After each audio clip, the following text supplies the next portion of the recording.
Today on Nova Legends podcast, I have Alexandria Academy Girls Academy director Tim Lenzo, who my son played futsal for a couple seasons. Great coach. Coach has been at Alexandria for I think at least 10 years, maybe longer. Has done different things. He's run the futsal program.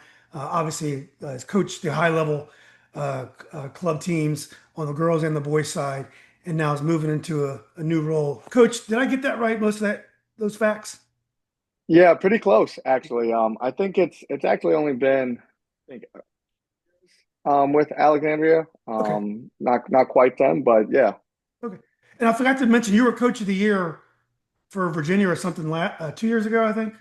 Yes, yeah. So BYSA Competitive Girls Coach of the Year for 2024. Yeah. Do you enjoy coaching girls? I do. I It's funny we were I was thinking about it before I came on. I came to Alexandria and they had me on boys teams. So when I switched over after 2 years, a lot of the parents and players kind of saw me as a boys coach, but I was coaching girls up in Maryland before I came to Alexandria.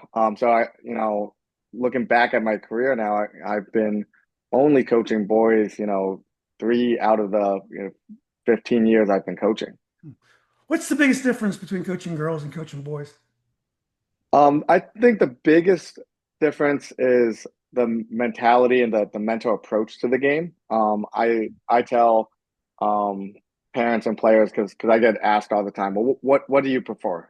Boys or girls? And I don't think I have a preference. I just think they present unique challenges. Um, Girls where listen almost to a fault where they want to be they don't want to make a mistake. And boys aren't about making a mistake. So you've got to kind of balance that approach. And, you know, I think you're more likely to have to encourage girls to be creative and confident and express and take those 1v1s. Where boys, you've got to have to help reel them in and be more disciplined and play as a unit. But I think you can play similar styles with both. You just have to approach coaching and the training slightly different. Yeah. Well, I would describe you as a intense coach when Chandler had you. Can you be just as intense with the girls as you can with the boys?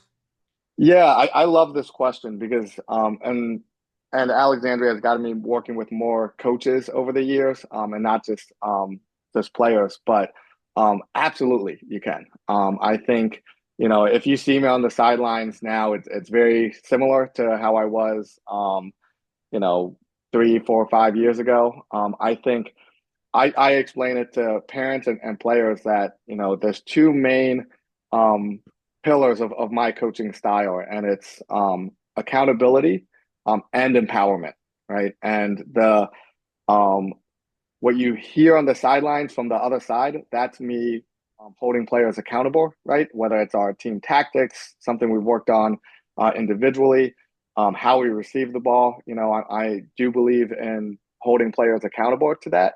But you can only have that if you're also empowering the players, that they trust you, that they know you have their best intentions in mind. And I think sometimes we go too far on just the accountability, and it's really tough for players to play out of a fear of getting in trouble versus understanding the game. So, you know, I've coached U9 girls, and you'll see me on the sidelines there.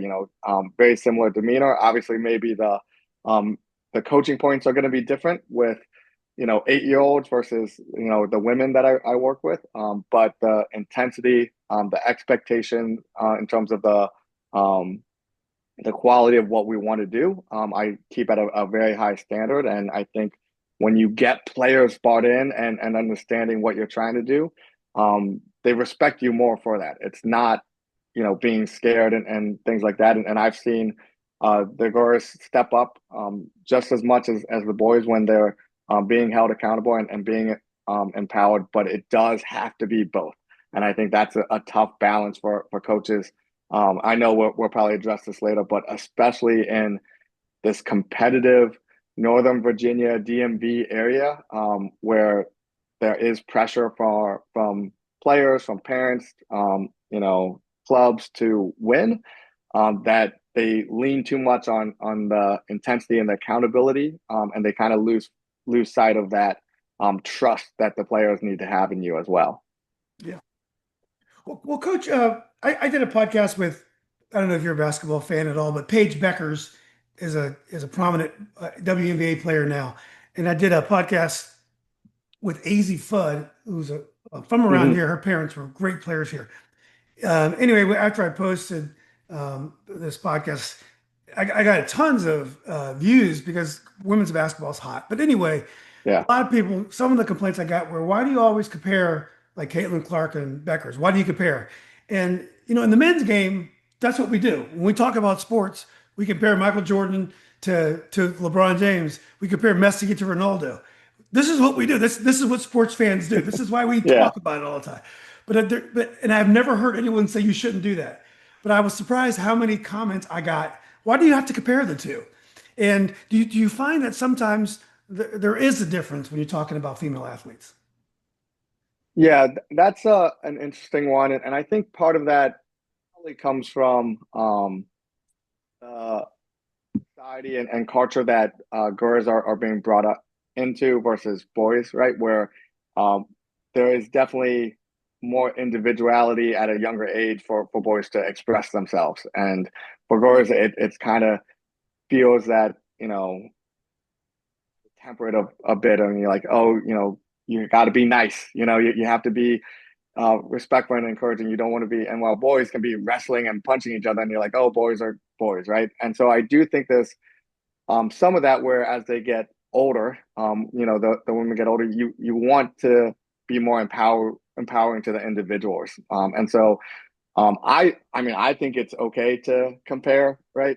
But I think, what you're talking about is probably a piece of that, and people feeling like, hey, we want our women athletes to be empowered after, feeling like, they haven't been for years and years, right? So I think as sports continues to grow, that, that'll dissipate some, or maybe it'll stay the same. Who knows? I'm not I don't know how society fully impacts things, but from my experience, I think that's just some of the differences in the approach. And I see it at the youth game too. And, you know, one of the things I do tell my players, of, I want them to be themselves, right? That's how you're going to be the best version of yourself. And I think, that's a common thought process on the boys' side, where players, want to emulate others, but like you let them be individuals and take on players and things like that. And I think on the girl side, it's much easier for players to be kind of dubbed system players because they aren't expressing themselves and they're just falling within the system. And I think we want to celebrate what makes players stand out, right? Messi and what he can do, and Ronaldo and what they can do, and what these, Caitlin Clark and others, what makes them special is what makes them different. And I think, as we get into the women's sports, we do want to celebrate those things, and I think that's where some of that could just be, hey, you know, it's okay that there's different. We don't have to compare them, but I think it's as sports, and I think we do it. Even those who are commenting, we probably do it a bit, right? Talking to friends and comparing players, and whether it's teams or individuals. It's the makeup of being a fan, right? So, but I think it's fine. I think that their intentions are in the right place for it, right? And I think it's just again. Um, Girls and women's sports are competing with male sports. So they're trying to defend and build up the programs, and it's amazing how where it started to where it's come, and it's exciting to be kind of seeing all the forefront changes of again, not just women's soccer, but like you said, women's basketball and everything there, and not just in the U.S. but overseas. I personally love seeing, how the Women's Premier League and La Liga, and those clubs have really invested more into their women's side, and seeing um, not just having uh, Washington Spirit jerseys from my players, but seeing, I think I'm a Barcelona fan, but seeing, Barcelona women's jerseys out there, and Man City women's jerseys, Chelsea, like I think that's better for the game as a whole, and great for young uh, players to have more role models to look towards. Yeah, I think it's a great answer. I've always thought, and it's probably a stereotype, that when you coach a girls' team, it's more important that there's harmony on the team than the boys' teams. I mean, there's teams that Chandler has been on, and you saw some of the teams. The kids didn't get Yeah, along at all, but yeah. they play well together. It doesn't matter that much if they don't really get along. I've always thought for a girls' team, harmony on the team is a little bit more important. Is that fair to say? I think yes and no. I think some of it is realizing discomfort. I think, again, I say similar things. I remember, Chandler's teams, and, um, not just getting into it with the other team, but getting into it with each other, and things. And my team growing up was like that too. There was about half of us that I love and keep in touch with, a few of them to this day. And then there were half that I was like, we play great together, but after high school and we went our separate ways, it was okay too. Um, I tell my families that too, because you need to be respectful with each other, but you don't have to be best friends. And I think as players get older, that becomes more normal. I think when they're younger, um, growers want to be with their friends more than anything else, right? And I think that's probably where that thought process comes from. But as they get older and as they get more competitive, I think the players' profile kind of expands, and they're not as concerned as much about being friends, as much as they want to make sure that the team is doing well. And I know some, like 15, 16-year-old girls that I coached when they were U11 and U12, and they're playing at high levels now. And they don't get along with everybody on their team, but they play well together. And they're probably not as vocal about, when players aren't getting along from the outside. So maybe we don't see it as much.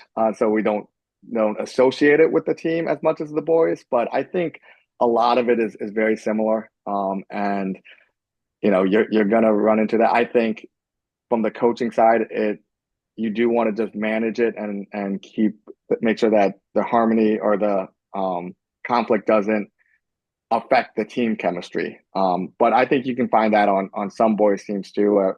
I've had some players who didn't want to pass to each other on both boys and girls side, right? So you've got to address that and deal with that. And but yeah, I think again, maybe younger, it's definitely a little bit more separation, but as they get older and you get into those high level environments, for sure, not everybody's going to be your best friend.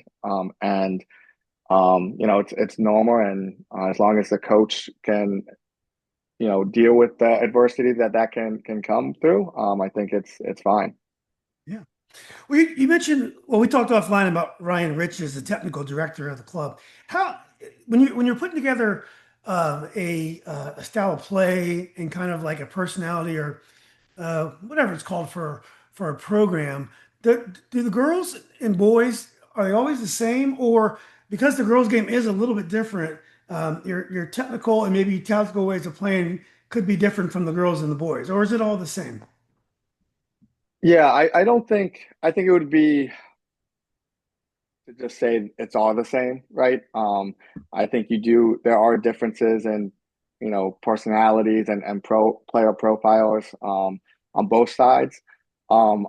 I think what I do appreciate about our approach is it's not it's more about the decision making of the game and the play, and even just structurally, right? Like I think there's this perception that we're very rigid in what we do at Alexandria, and we definitely have more structure than some other clubs with a club wide curriculum and our technical director. But within that structure, there's a lot of differences. I play a very aggressive, attacking minded possession style, right? Versus some of the other coaches, but we're trying to pull out the same concepts. So in terms of like the player profile, I think on the boys' side, as I mentioned, you tend to get more creative one-on-one focused players that you have to fit into the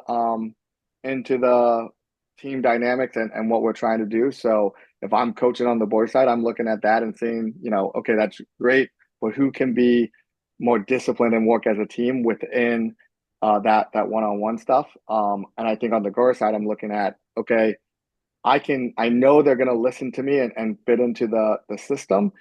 What can they bring that's a little bit different one-on-one kind of thing? Who's confident enough to take players on, or who shows the potential to build out that confidence? And it's kind of two halves of the same coin, right? We're still trying to create very intelligent players who can read the game, who can make smart passes, be aggressive, but also take players one on one. And you're just kind of starting at sometimes at different points on the boys and girls side. Yeah. Well, I talked to Coach Tommy a few months ago, and I guess he said something like there was 11 or 12 Division One or something players from the Alexandria. I forgot what he said, but it was incredible the amount of top talent that's come out on the girls' side of Alexandria. When Chandler was there, the boys and the girls, we were definitely in the shadow of Arlington when we first got there.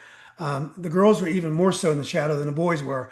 But I understand the boys' progression, the MLS next, and just the great management of the program, the coaches, in futsal. I get why it's gotten competitive and why it's not now one of the best clubs in the DC area, if not the best. Do you think the same thing applies to the girls? Is it the same rationale, or has the girls obviously the girls club is really risen to the top as well? But is it risen to the top in the same method, or are there other reasons why the girls club has succeeded?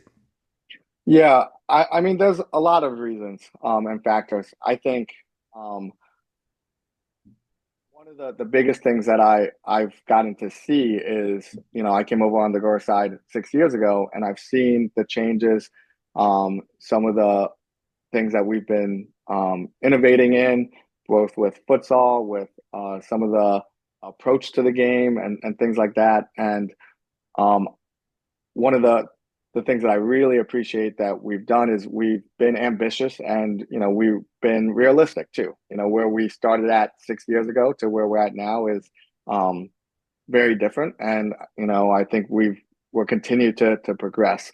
So one of the biggest things I've seen is um, our goals as coaches and our expectations as coaches has risen, and our standards have risen, and in terms of even just like summer training. I've been talking to Ryan Rich and the club about this is, when I came over 6 years ago, I had a U8 girls team and a U11 girls team. And a much younger side, it was our 2009s and our 2012s. And we started doing some summer stuff, and I remember there was some raised eyebrows and like, hey, we let the kids off. We want them to be able to relax and enjoy their summer. And my pushback was, I think this is what my teams want. It might not be what your teams and your players want, but um, I'm going to meet the needs of my players, right? And they wanted to do more.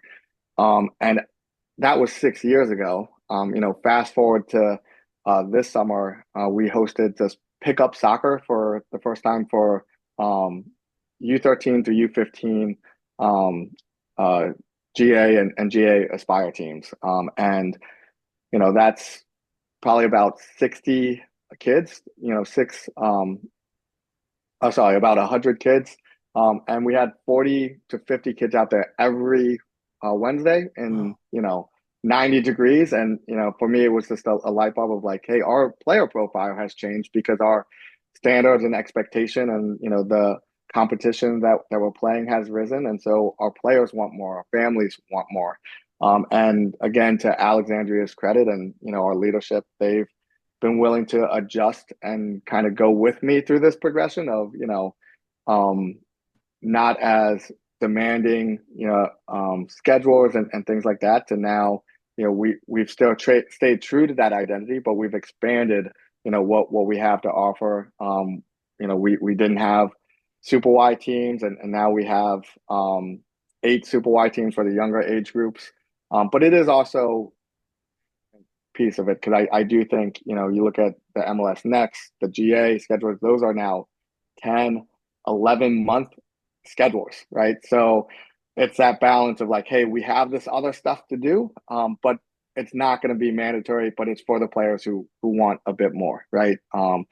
And that's kind of been our approach of kind of putting less pressure on the families and players, but still offering ways to stay at the top of their game, to compete at the highest level, and continue on that trajectory that they want to go on, whether it be playing in college, whether it's just playing in high school, different areas like that. Yeah.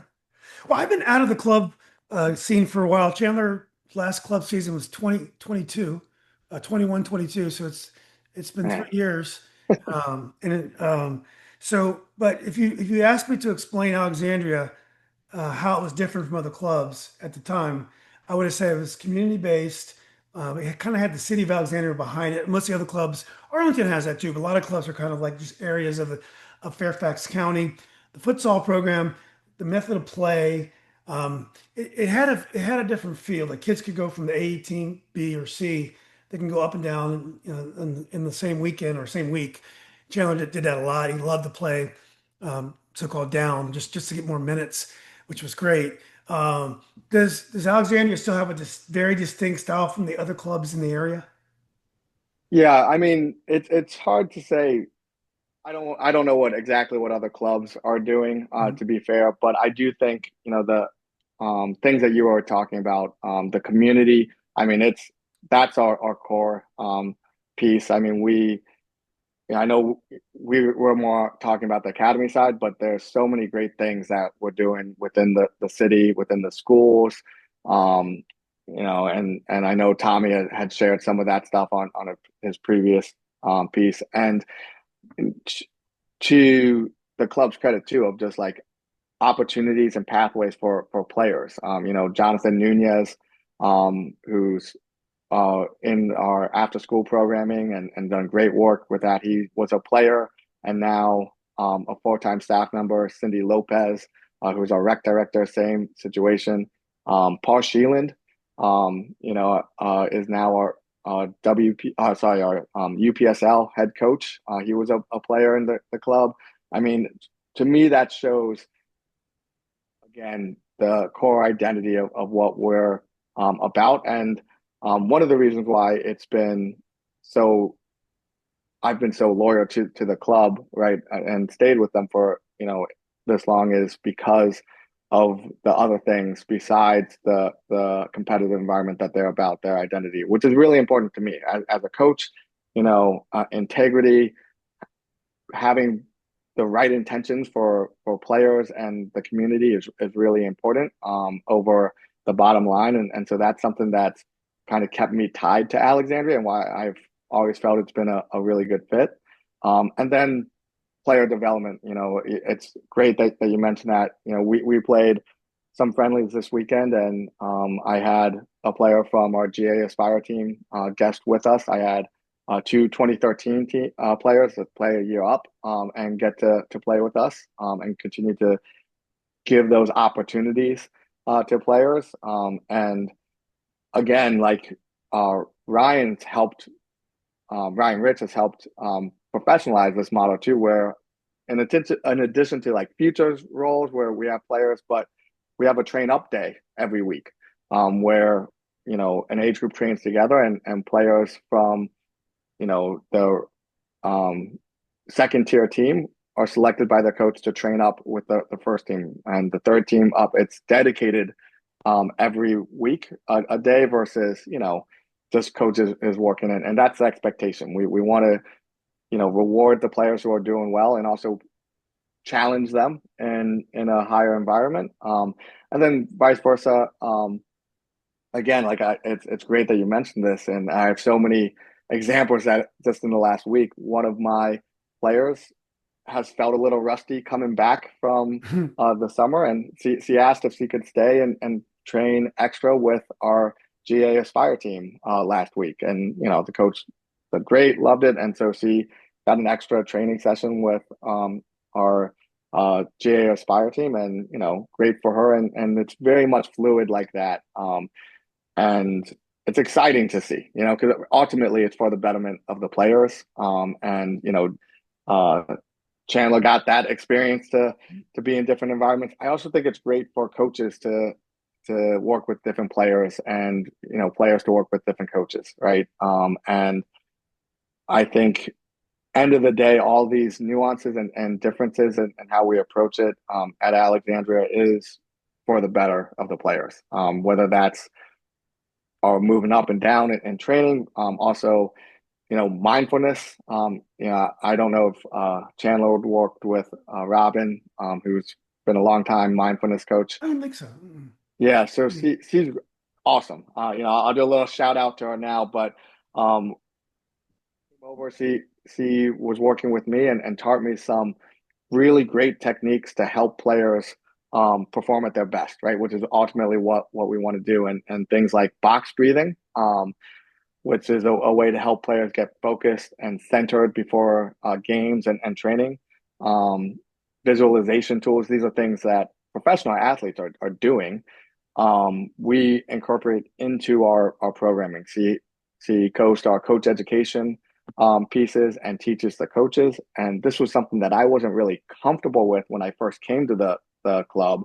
But now, all of my teams do box breathing before every game and every training. We talk about how dynamic warm-ups are to help get us physically ready, and then box breathing is to help us get mentally ready. And again, we talk about larger outcomes. I've had parents tell me that, hey, that box breathing that the kids do before training, my kid does now before big exams in high school to help her get relaxed and push out that anxiety and get focused on what needs to be done. And to me, that's a huge win of just, hey, like we're helping these players be successful on the pitch and off of it. Yeah. So things like that, even just positive self-talk, how you talk to yourself. I'm a big believer in how you talk to yourself affects you and your outcomes in your life, your perception of things. And if you're um, again in a competitive environment where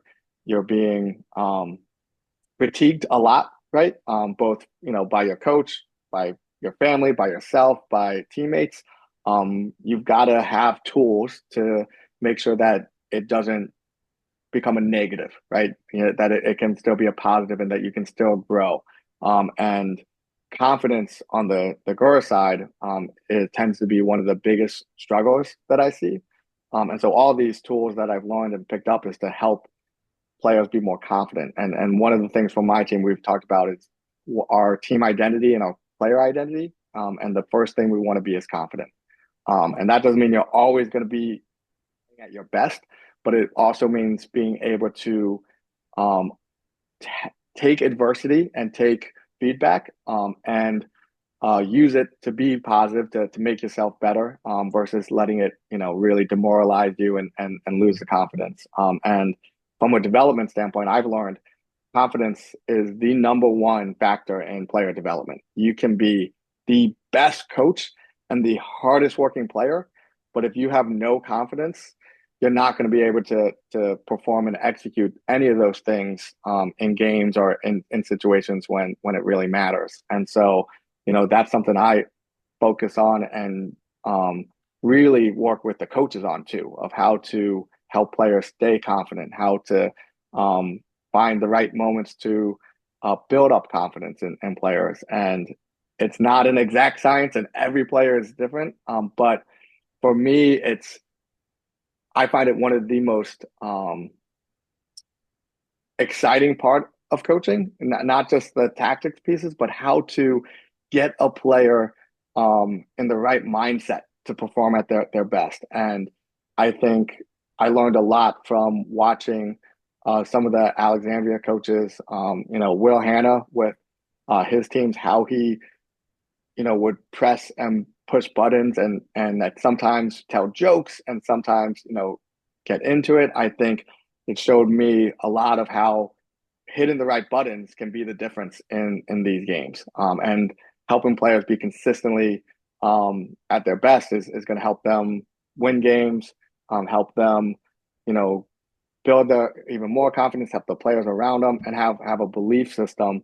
And it's been like yeah, to me it's like playing chess, and figuring it out. And sports psychology is something that I think not enough youth coaches really focus on, because it is so much more technique and tactics, which is very important at the youth game.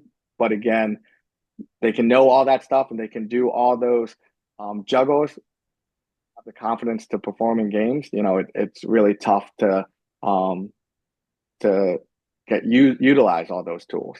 Yeah. Well, Coach, one of the strengths of Alexandria is that Coach Tommy and the other folks in the management staff, he's able to use coaches to help build the business and help run the business and help the business vision. So it's not just you coach and then you go home and do other things. And you do have coaches that just coach and they have other careers too. But you have a lot of coaches that are part of running the business. Therefore, you get ideas from the pitch into the business. The business is knows what's going on the pitch. You give a career path for coaches who may be doing things in business they never knew that they could do. But I'm a business person and I wasn't trained, and you just kind of learn to do things, and you realize that most of business is common sense, even though there's definitely a science to things. But you can learn that as well. Is that also? Am I right? Is that one of the strengths of the organization? Is the use of coaching to run the business? Um, yes, it definitely is of it.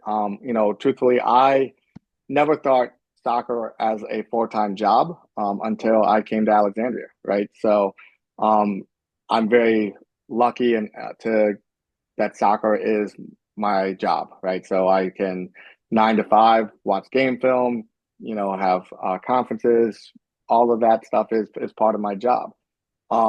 I think it's always a balance of um, making sure that coaches are also qualified to run programming too, right? Because it is tough and it's a different skill set, right? Managing 15-year-old kids versus managing a program, and there's a lot of tools in place, and we do leadership training as well.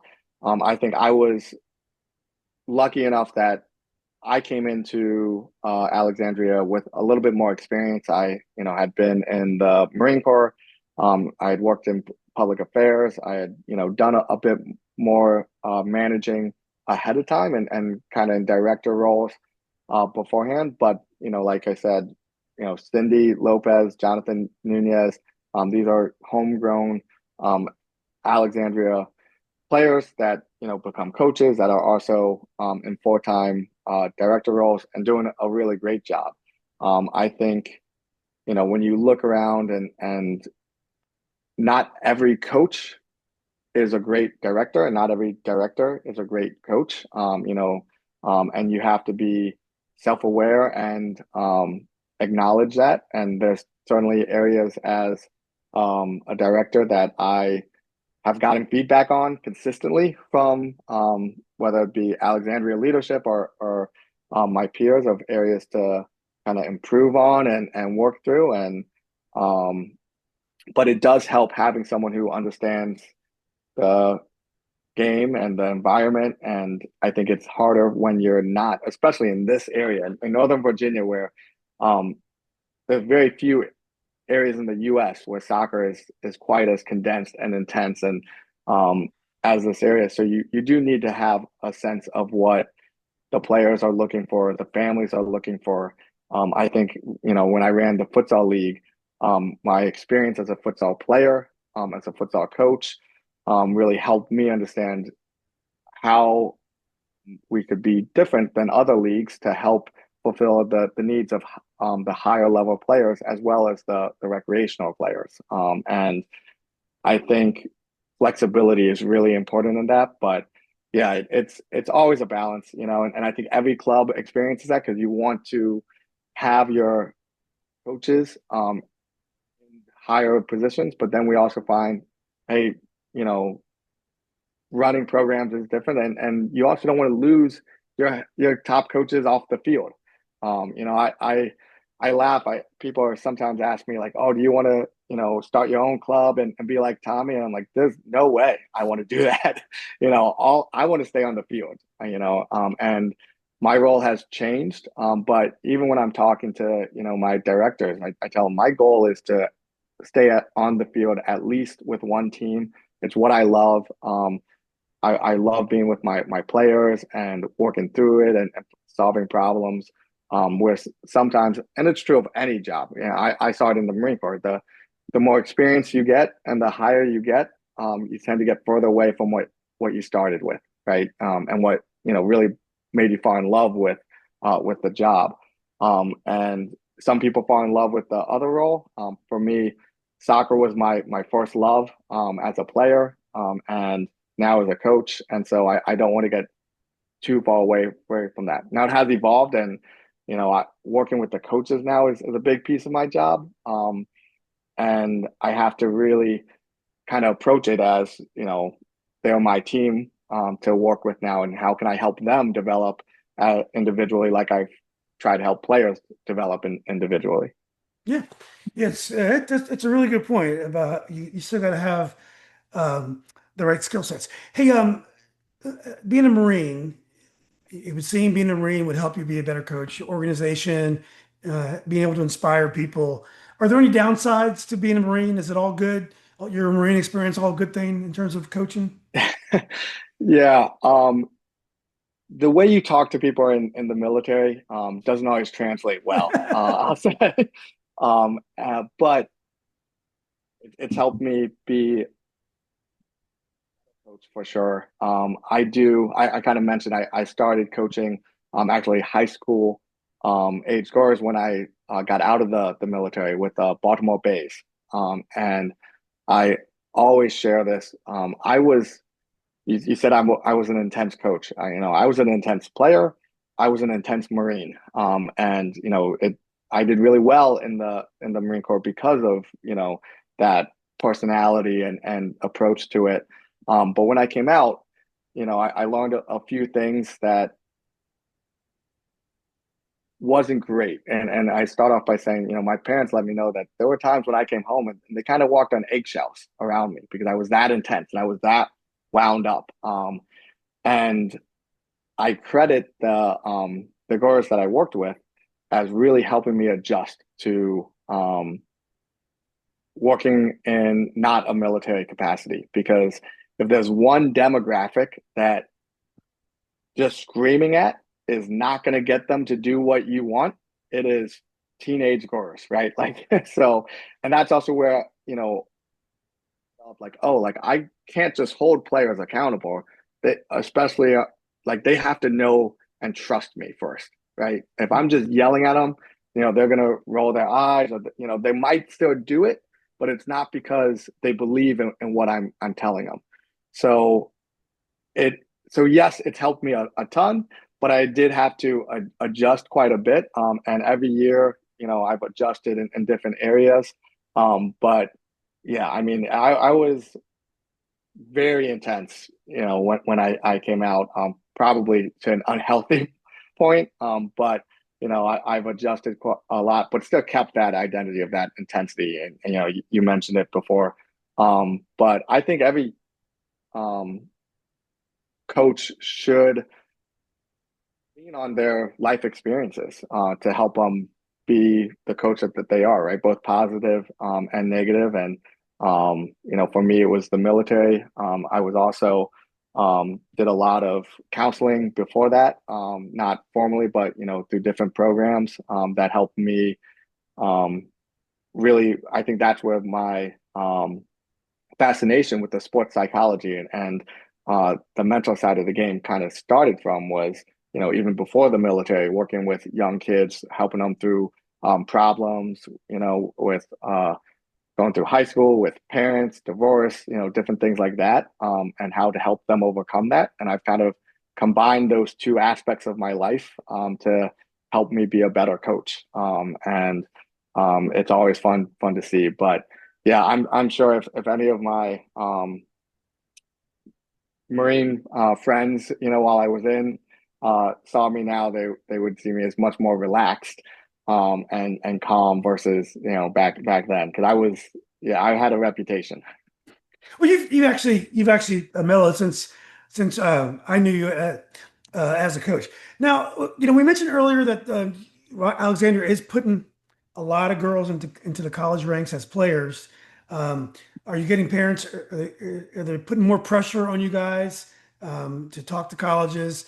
Are you feeling this and running the academy that when the players come to you, there's an expectation that these players should have a home, either Division 3 or Division 1 or Division 2? Yeah, no, know if there's more pressure. I think the pressure has always been there. I think what I really like about our approach is, we kind of put the work on the players, and then we're there to support. Right, we're talk to coaches. I've talked to a lot of coaches throughout, but it's got to start with the players. Right, they've got to be emailing the coaches and making their videos, and I help with that, and I've helped edit videos with players. Like, there's plenty of support, but we do want it to be player driven, right? And I think that's part of that is setting them for success when they get to college, where it is player driven. You don't have mom and dad there to make sure you're doing everything, whether it's going to your classes, whether it's practices and training. And I think it um, also just puts the value on the players. And I think that's one thing that I think is a little bit of a misconception of players needing coaches. I think the players don't need coaches as much as we would like to think they do, especially when it comes to college. Now, just like business and life, it helps if you have connections, right? And that's what we want to help our players for. But if a player isn't emailing the coaches and not doing their part of the work, right? Um, it's not going to reflect well on themselves. It's definitely not a way to get noticed. But Jonah, who's our director of college placement on the girls side, does seminars with the girls. I meet with them. He meets with them. We make sure that they know that we're available. And whether it's a player on my team or not, like I work with players throughout out at actually, I mean, I work with players not even with Alexandria, just to help guide and assist, and something that I just kind of believe in. But to get to your original question of, is there more pressure? I don't think there's more pressure, or maybe I just don't feel it as much. My goal is to help guide the players, and at the end of the day, help them find the right fit, where they're going to be successful in life. And I think sometimes that means having tough conversations as a coach and being like, hey, this school that you really want to go to is great, and academically, it makes sense. As a player, it's a stretch, so you're going to have to really work hard, or it might not happen playing at that level of college versus other ones. But I think for the most part, if not all the players in the area can find homes to play at the next level. It's just a matter of the fit that they want to go to for college and the soccer fit, as well as even player soccer. And we mentioned I had our 2006 scores, and they had, I think we had 13 or 14 of them got committed to play in college. It was all the ones who wanted to play in college got the opportunity to. And what I'm really proud of that, but I'm also really proud to see that we help them find the right fit. All of them are thriving, they're enjoying it, they're happy, they're healthy. Some of them got to play right away as a freshman because of the school that they went to and the level of the play. Some, are sitting, right, but they're in the right fit for the college, and they're happy, and you know it's just helping marry those things. But I think parents feel more pressure And I'm not a parent, so I can't imagine, what they feel. But I do get with social media being so prevalent today and things get coming at them that there's a lot of parents who feel a lot of pressure to make sure that they're doing all these things. And again, as much as I'm here to help the players, I find I also give a lot of advice to the parents too, of like, how to help guide them, but also help shift through what is important and what isn't, right? And some of that stuff we get so concerned and we fear anxiety about these things that don't matter as much. And helping them really navigate through all of that, because it is crazy, like the environment is crazy and it's constantly changing. And you know, again, I work full time for a soccer club, so it's part of my full time job to know what's going on. Mhm. Whereas these parents, have multiple kids, they have their full time job, trying to help navigate colleges, and then all the changes, not just with club teams, but with leagues and with coaching changes with colleges too. The new rules in colleges, all of that stuff is just an anxiety to the players and to their families. And helping them, not just the players, but helping the families have tools to deal with the stress is really important as well. Yeah. Well, you're a very accomplished futsal coach. Futsal to me was great, at least for my own son, in that soccer is so much about development, and you play all these games. A lot of the games are meaningless. You have these tournaments, and you try to win some hardware. But futsal was great because it was always competitive. You're always, it's really exciting. It was always a great change of pace. How is futsal interacting with your top outdoor club players? For example, when Chandler got a certain age, as a midfielder, he really wanted awareness was the most important thing he wanted to do. He wanted to know where that next pass was going before he got it, and so he was always checking his shoulders and stuff. He found that futsal he didn't want to play too much of it. It kind of would mess up his rhythm, and he wanted to focus on other things. So that's when he got U17 or so. But I mean, other kids are different. Is it true that you could play too much futsal if you want to develop outside, or in your mind, all touches are good touches?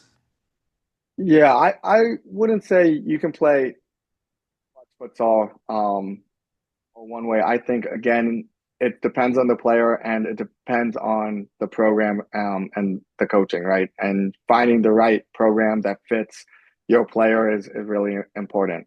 So like for me, I played the same position as Chandler at times, like that six role, Mhm. and was probably similar, in terms of how we played attacking. I grew up in the 90s, so I was a ball winning six. Like I made Yeah. big tackles, but then my job was to distribute, right? And I wasn't getting many one-on-one opportunities. And I wasn't scoring a lot of goals, but that wasn't my role on the team. Um, what I did find for me was futsal helped my speed of play, right? So for me, it was recognizing where the opening was faster, was what I wanted to work on. And so when I would come out from futsal and being in those tight space and those quick plays, the game would slow down for me when I would go into the spring season, and then it would make life easier for me. So I don't think you have to do futsal to be a good soccer player. Just like just because you're a good soccer player doesn't mean always you're going to be a great futsal player. I think it's the tool sets that you're developing and learning, and just like soccer, different coaches have different approaches to that. And I think now more than ever, there's more and more futsal opportunities, which again I think is really great. But yeah, to terms of development, you don't need to do futsal to be a creative one-on-one player, right? But you might have to be in an environment where you're getting those opportunities and those touches elsewhere. You don't have to play futsal to play quick, right? But you want to make sure you're developing those pieces of the game in other areas. So again, I think for my look at the Alexandria program, and the curriculum and the decision making process. we're reading the game, we're forcing them to play quick, and that translates well to some of the futsal skill set. And then as the director on the girls side, again, I kind of mentioned, so one of the areas that I have to encourage more and more for them is the 1v1 and being creative and trying new things because they don't want to make a mistake. And so I find futsal as the opportunity to, there's so many one-on-one moments and there's so many transition moments where you're going at players that for their development, it's really valuable to get those moments on the girls side to then have a really complete picture of a player where they are, able to receive and pass with the right technique, make different ones, but also create one-on-ones or numbers advantages by beating the player. And that was one thing when I first came to Alexandria, and one thing that I heard was like, oh, they just make system players, right? It was, oh, they can pass really well and they can string a ton of passes, but, they're not creating those one-on-one players. And I think as for me as a coach, I want to do both. And I want a player when they're being looked at for colleges to have both of those aspects of their games, right? I don't want it to be one side or the other because it can be a negative either side, right? If I'm a college coach and I'm watching a player and he can beat and he's just taking players one-on-one, but he can't find an open pass and he just has his head down and he's not looking, I'm like, I'm either looking at can I coach that into him or, is it someone that I need to pass on because he's going to eventually always turn the ball over and, go for there. Or the other side of, yeah, they can receive and pass really well, but every player I'm looking at as a top coach, can receive and pass. What makes them different? What can they bring out? Is it, um, the vision of penetrating passes? Is it the 1v1s, and different things like that. So for us, for futsal,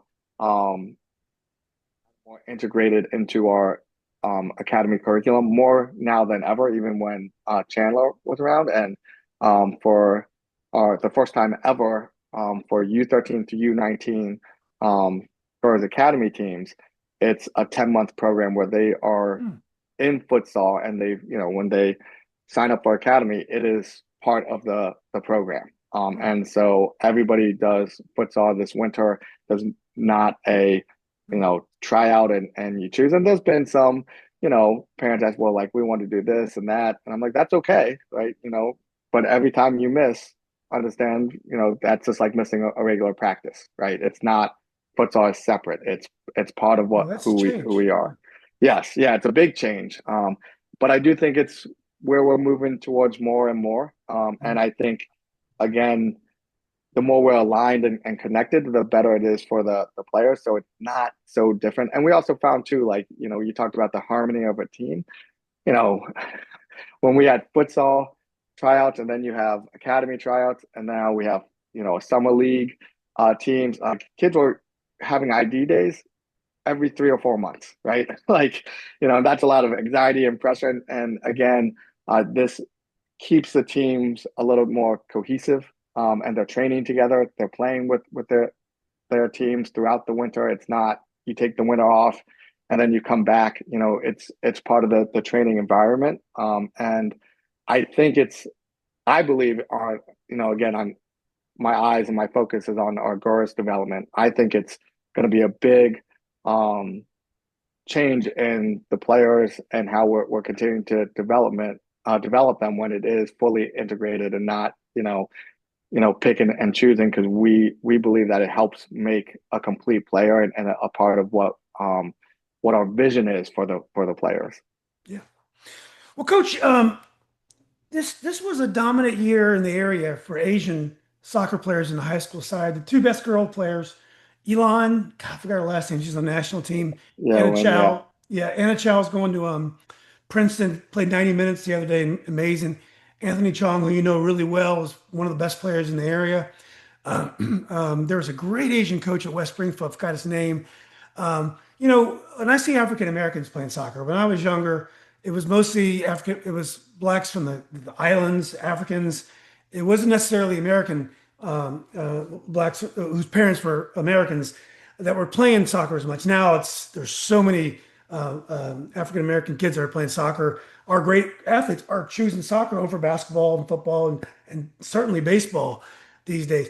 Do you notice that when you see these great Asian players? Is that something that you notice, or is it one of those things where it's been Asian they've been playing soccer for a long time. It's not that big a deal because it was profound to me this year the dominance of those, especially those three players. Yeah, I mean, soccer is really popular in Asia. I mean, to be blunt, so like that isn't new. I think in the U.S. and as you've seen the rise of Asian, soccer athletes, Son who just transferred over to the MLS, and even just the way he plays, is very attack minded and fun to watch, right? So I think that's having a big influence, where there weren't as much of that for the U.S. Audience, Asian American audience, unless they were following players back home, or like Park, from the Man United days. But even then, he was more of actually like my style, like defending, strong, made good plays, very disciplined player. But now you're seeing more of the creative, attack minded one on one players um, that players are young players want to emulate. And yeah, I think you're continue to see that in this area that has a strong Asian population, and seeing more of them in the programs. Like I see it all the time in the teams that I play against, and the teams within. Like there are a lot, and a lot of very great players and strong players, and for where it's headed, whether it's in high school or club, you're going to see them more and more often. And now, the next evolution that you're seeing is, more Asian coaches, like you mentioned, and ones that were playing, and obviously, Ryan Rich, and myself at Alexandria. There's some at McLean, Bethesda, areas like that. And again, I don't think it's intention, like we need to get Asian Americans more into soccer. I think it's just a society progression, as we move on, and it's fun to see. You want more representation across, and I think the more we get our top athletes, whether they be no matter what the ethnicity, right, it's just going to increase the level of the game. So it's always fun for me. You mentioned Anthony. I've kept close with him and his family throughout my times when I started with him. He was my very first futsal team I coached, was the '07 boys, I remember when that. they were, yeah, when they Yeah, were U11. So down in Richmond, right? yep, yeah. Yeah, So that was always, a lot of fun, and to see how he's developed as a player, and within Alexandria. He's stayed with us and gone through the futsal, the MLS next, UPSL, and MPSL now on the men's side. It's a lot of fun to see. yeah. Yeah, well, that's all. That's awesome, Coach. It's really exciting to see the diversity on the pitch, and the girls' side. I've always felt it was much more white than the boys' side. The boys' side was heavily Latino when Chandler played, and Hmm. one of the teams he played at, I think there was probably three kids on the team that spoke English first. I mean, they all spoke English great, but it was almost all Latina team, and the girls' team in the same age group would be all white.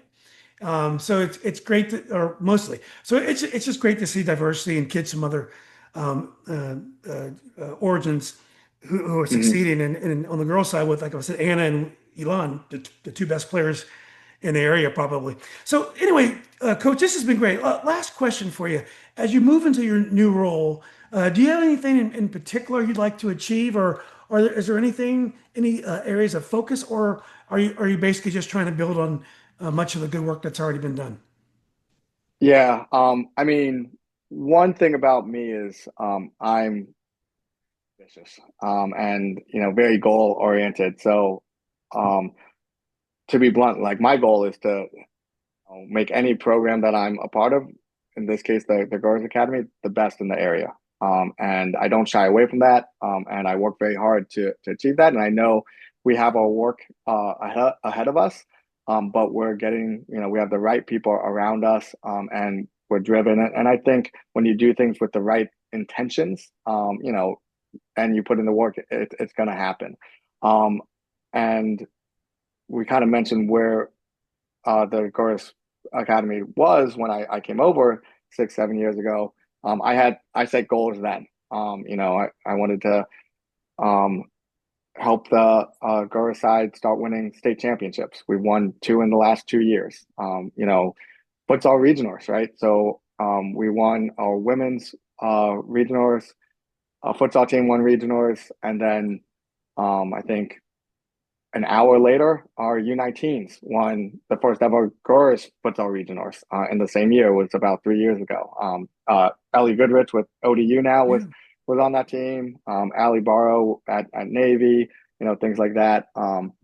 And so we're continuing to. I mean, the perception of what Alexandria was from the outside hasn't always quite caught up to where we are now. But we are winning more and more regional championships in futsal. We're getting higher in games and on the soccer side. We're starting in higher competitive leagues, and so we want to continue that for sure.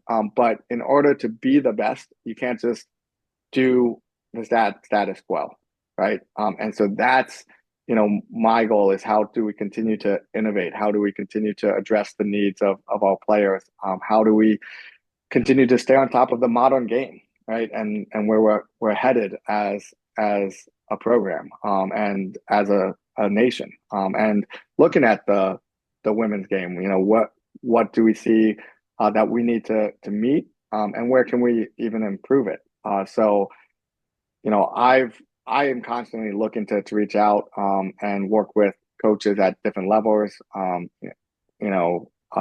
got the chance to shadow DC Power a little bit last year. I'm working on doing it again this year. Whether it's with the Spirit, whether it's with some of these academy or others from overseas. So to be blunt, my goal for it is to be the best. And uh, we're working towards it, but also being the best doesn't mean necessarily winning the most games. It's also at its core, it's supporting the players the best, helping them find the right path in life, whether it's college D1, college D2, three, whether it's um, giving them the tools to be successful for the rest of their lives and their jobs and things like that. And not just the top level players, but a program as a whole. Obviously, I coach a very competitive level, and so I'm as a coach meeting those needs, but as a director, I want to meet the needs of all of our teams, whether they are players who are just coming from rec and looking to just enjoy and get better. Like that's just as valuable. And some of the things that we're initiating is performance training for a lot of programs and clubs, us included in the past, has only been offered to the first teams, right? The that stuff. So this year we're offering it to U13 to U19, every girls team, as part of their program. So Great. again, just yeah, I'm really excited. And again, we were listening to our families. That was something that, when I took over the role, I reached out to a lot of families, and I had one-on-one meetings with them to hear the good, the bad, and the ugly, right? And how can we improve? And that was one of the things that a few of them mentioned was, hey, performance, injury prevention, that stuff is really valuable. How come it's only offered to the first teams? Right. So, we had to work with D1 and Alexandria, and, because we went from them supporting 6 teams on the field to 20 this year. Right. So Mhm. we've expanded their reach, but it's again, how do we be the best program in the area? Where can we help support all of our players? So now, personally, I will say this because those are the goals for the program. Personally, it's been way too long since we've won a futsal uh, national championship. We haven't won any on the girls' side. Hmm. So I'm our women's futsal head coach as well. So that's one of the goals I have. Regional championships, things like that. Players want to win, and coaches are competitive. I do want to win those things. We want to establish ourselves in these new leagues that we're in. We're in Girls Academy and Girls Academy Aspire, and make sure that we're establishing ourselves not only just the results, but the quality on the field. And how we're playing and how we're developing players. So there's a ton of things that we have going on. But I'm really excited about the challenge. I love building up programs and players, and have loved to see the success that our girls programs has had over the last couple of years, and the changes that have has made. And now it's okay. We've met a lot of these goals. Now we set new goals. Now we raise the ambition. Can we continue to put ourselves on the map in terms of what we're doing on the pitch and again off the pitch? We're again. I have a meeting later today where we're trying to get more um, tools for our girls players of leadership tools. And so we're having, we've talked about having, some female CEOs come and talk to our high school girls to talk to them about how, things to be successful in, and, just different things like that. Always being really innovative in that area, and just never being complacent. Complacency kills me, and I'll never be complacent. I want to just continue to expand and grow. And I think that's where we're headed as a program. And Tommy, Ryan, Rich, they've shown a lot of trust in me, even though it's only been 8 years. And, they are allowing me to expand and do things that the club hasn't done in the past, and ways to just continue to grow, develop players. And to me, that's so exciting because, we kind of talked a lot about trust at the beginning.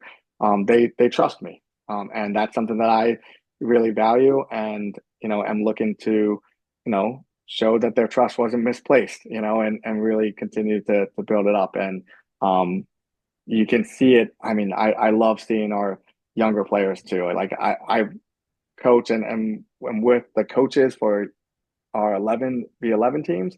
But I try to make it out to those 7v7, 9v9 junior academy sessions and coaches. And, um, can't stress enough the value that they have too, and where they're at and how that program has changed. And, um, you know, I got to run into some of my players at Cobo Rayados this weekend that are now on other teams, 2009 girls, and just seeing that a lot of them started in our junior academy program, like some of the first ones, and where they're at now. But can we continue to um, evolve with the modern game and the modern player? Because it changes a lot faster now with social media and things like that. So that's a long-winded way of saying that I have a lot of goals. But I am excited, and this is such a passionate part of who I am that you get me going, I'll keep going. Yeah. Yeah. Well, so this is great. We didn't get a chance to really talk about the leagues and stuff, Yeah, but we'll do that. We'll do that next time. We'll do it again. But I do want to wish this has been great. Lots of great content. Want to wish you best of luck. I know you're going to do great, and I gotta try to get out here and see your team play this fall. come on Now, out, come yeah. on Now out. now the Chandler's gone, and I have my middle child is at college. She didn't play soccer, but my youngest does theater, so my weekends are pretty free except for if she has the performance. So I need to get out and check you guys out. So anyway, Coach, this has been great. Best of luck. I know you're going to do amazing things. Tommy and Ryan made the right choice. So thanks for doing this, and thanks for all your support of Chandler through the years. And I just want to wish you the Absolutely. best of luck in your new role. Thank you very much. I appreciate it. Yeah. All right, Coach. We'll talk soon.